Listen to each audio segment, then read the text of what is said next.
Now we're just going to do a little bit of a warm-up, bit of mobility through the core before we start. So just bring your hands down, palms flat to the floor.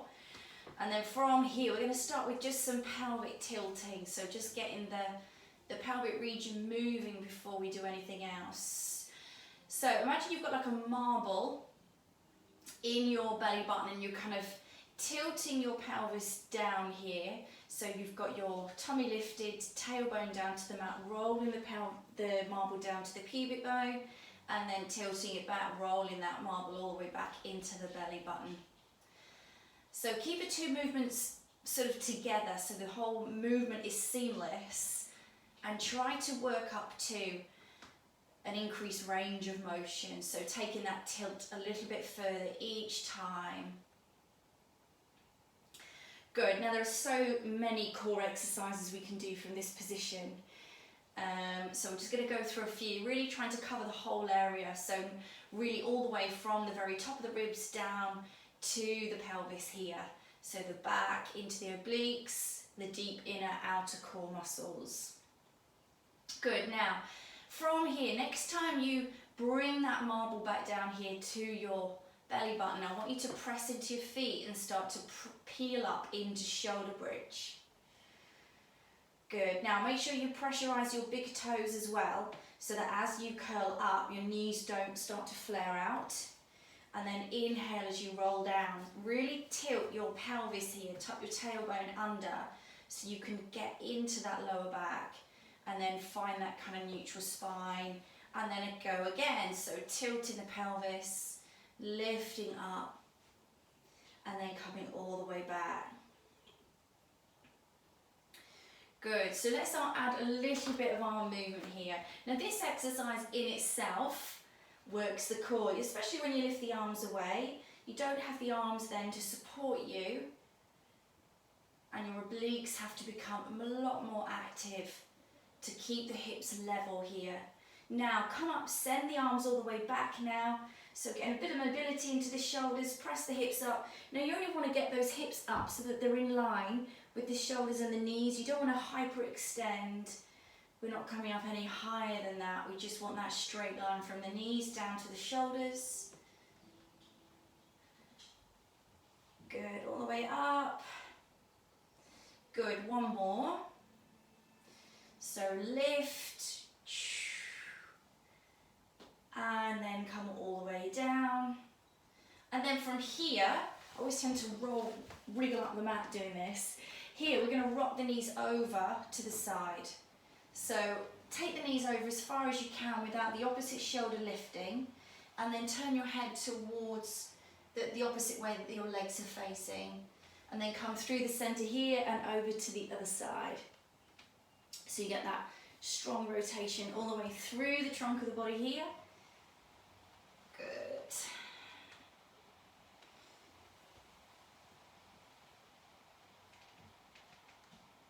Good, well done.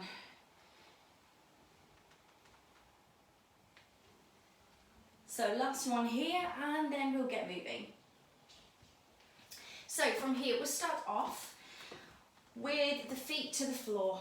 Okay, we'll be kind to start with. So here, you're going to have the hands down by the side, take a breath in, and then on your exhale, we're just going to do a simple abdominal curl. So you're going to lift your head and shoulders up here, arms down to the side. This is just a little bit more mobilization through the core, activating into these core muscles. Inhale, roll down, and then exhale, lift. Now, as you roll down here, lift your right knee up. Hold it here so that the knee's over the hip, shin parallel to the ceiling. Good. Lift your left knee up to join the right. Good. And curl down. Now, from here, we're going to hold it here. Good. So we've got this curl up position here, a gap between the chin and the chest. We're going to inhale as we beat the arms 5 times. And exhale. Inhale and exhale. Now, people often find this type of exercise with the head lifted, it can get a bit hard on the neck. So if that's the case, take one arm up, hold for 5 beats, and then switch. Good. Now, again, we could progress. So we can start to send the legs up towards the ceiling now. Good. Keep that gap between the chin and the chest. And then if we want a bit more, we can start to lower the legs down to the floor. So the legs start to act as resistance for the core. So keep the arms nice and strong. Strong beat from the shoulders. Try not to kind of just flap the hands. Let's take a couple more breaths.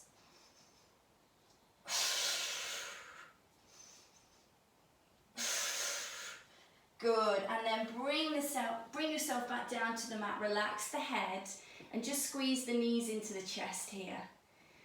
Good, so it was one of the sort of traditional Pilates exercises, the 100. And you would typically do that for 100 beats of the arms. Good, now bring the feet back down here. Good, now hands to the side. Let's lift the right knee up, left arm up here. And then come up the other side. Good, now we'll start slowly. Let's take a breath in. Now here, squeeze the bottom of your ribs down to your pelvis. And you'll get a stronger connection then between your back and the mat. Do a bit more protection for the back. Now here, send your right leg away. Come all the way back. Send the left leg away. Good. Now from here, send the right leg away, left arm away. Come all the way back, left leg away, right arm away. Good. So with both of those limbs extended here, we get strong resistance through the core. And you should feel this all the way through, like a vice, around the trunk of your body. So you've got your back working, you've got the obliques, everything is switched on here. Good, now we can make this a little bit harder by scissoring the motion. And you want to take a few sort of changes, switches of the arms and legs per breath. Now what you're aiming for here is control. So sometimes I see people do this. So you want everything nice and long and strong. So everything is active. Your legs are active, your arms are active. All these muscles are switched on. You think the more muscles that are switched on and fired up, the more energy we use. Good. Good, so keep that movement going. Last few changes.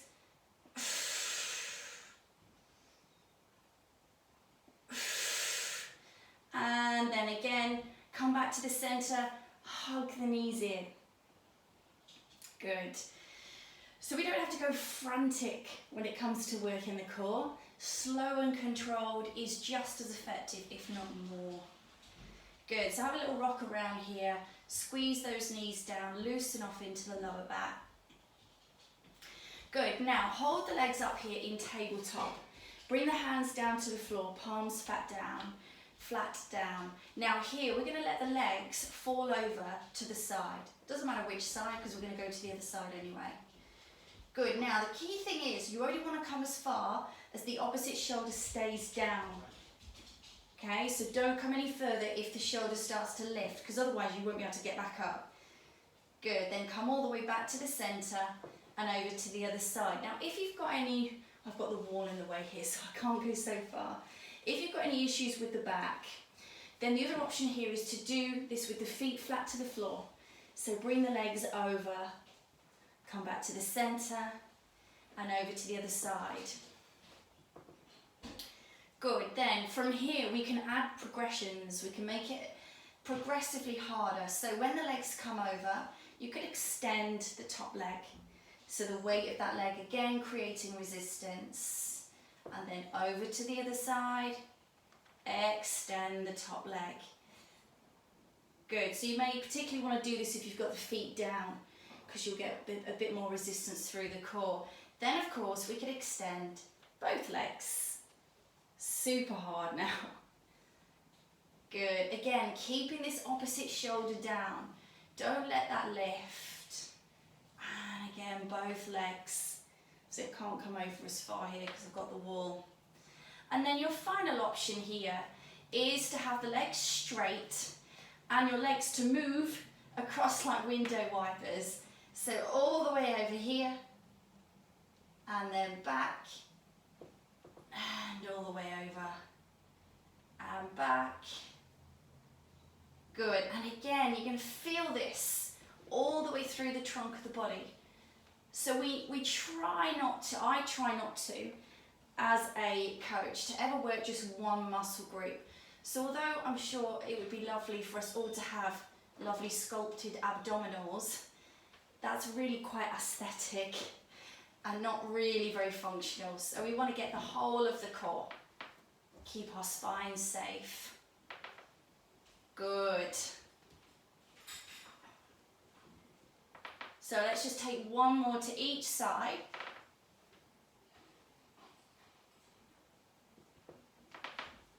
And then come back to the center, bend the knees, hug the knees in, hug the knees in.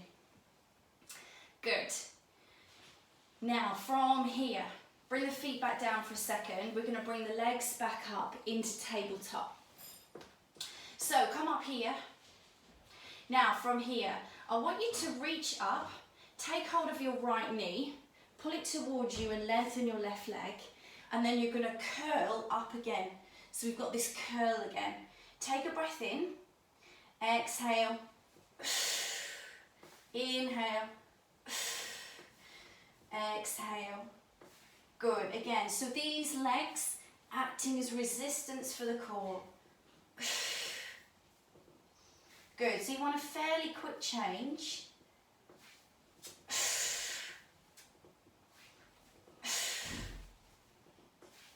Good. So we're going to take 8 more. So 8, 7, 6, 5, 4, 3, 2, 1, and come back in again. Good.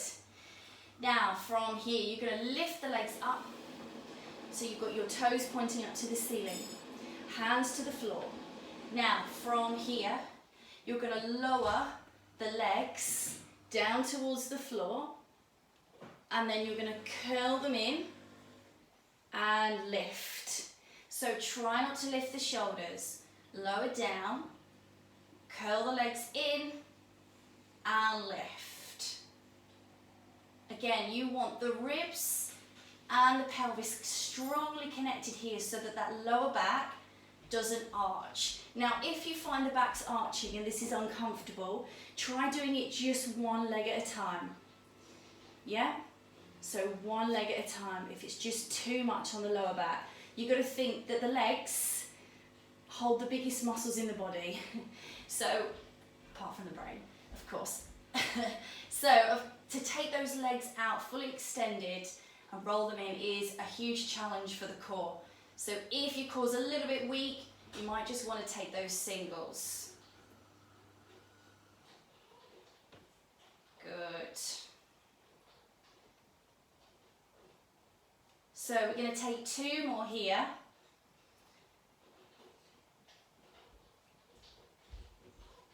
Good, last one. Good, well done. Squeeze those knees down again. And we've just got time for one more exercise. Good. Now from here, just bring the feet down a second. The next exercise is called the bicycle. And it's probably one of the most disliked exercises because it's hard. But you know, I say all the more reason to do it. So bring the legs up. Again, ribs to pelvis connection. Now here, you're going to curl the head and shoulders up and rest your fingers behind your head. Try not to interlace because then we end up pulling on the neck. So from here, you're going to bring elbow up to opposite knee and extend the other leg away. Inhale, lower. It's very hard to talk doing this. Now, what you want to try and aim for is lifting the shoulder up rather than the elbow. Obviously, you're bringing the elbow up, but try and think that it's the shoulder you're bringing up because you're going to get much more rotation. Now, if you're feeling particularly energetic, you can just rotate from side to side.